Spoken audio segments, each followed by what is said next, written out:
Satnam, how's everybody doing? I wanted to pop on here and connect with you. We are starting to really get into the celebration of the goddess of the great divine flow. Have you noticed? And so there is a wheel of energy that the goddess is always present to. 8 things we call Sabbats. And the thing we recognize the most oftentimes is the big ones. The winter and summer solstice and the equinoxes. But there's 4 other ones. And I think that it's interesting that we consider the goddess New Year at Samhain, which is one of those in-between times.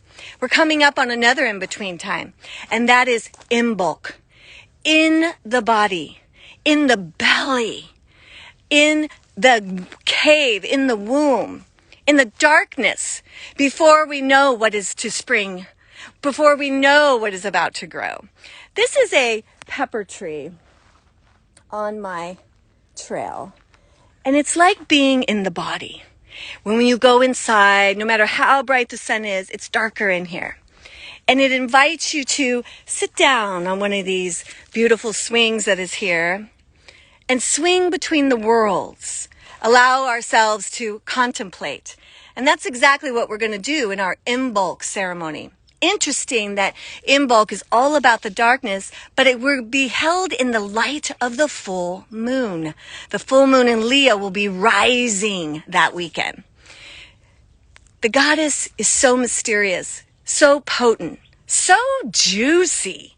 And Imbolc is a time to enjoy not exactly defining, not exactly knowing, but at the same time, really enjoying the anticipation of the belly and that tingling. You know that tingling you get in the solar plexus and that buzz you get in the heart when you know something wonderful is about to happen, but you don't know what.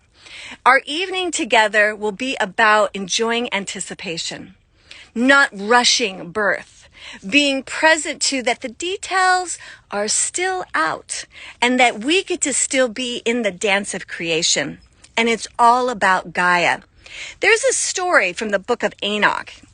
Everybody that really knows me knows I love the Gnostic Gospels, and I'm very curious about what was left out of the Bible. Why? So in the book of Enoch, it's very interesting. It's almost like a spaceship comes and picks Enoch up.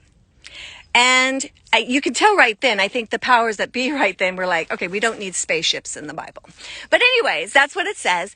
And Enoch goes up into space and he looks down on Earth. And he has this amazing experience by seeing how tiny the Earth is in retrospect to the whole universe. And what is his place on Earth? And this is very similar to what astronauts talk about when they are up in space and they look at Earth.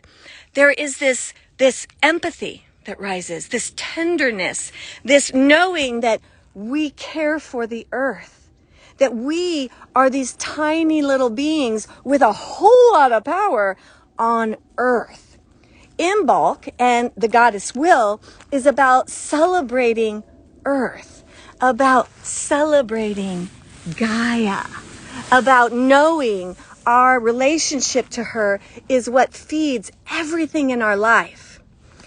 When you're feeling out of sorts, most of the time what you need is to just lay down on the earth and to just be present to her, to let her ground you, to let yourself close your eyes and be in the in-between time. I hope you'll come and join me in Mahansat City next Friday. It's February 3rd at 6:30 for a out-of-this-world experience. Satnam, many blessings to you. Get out in nature and enjoy this day.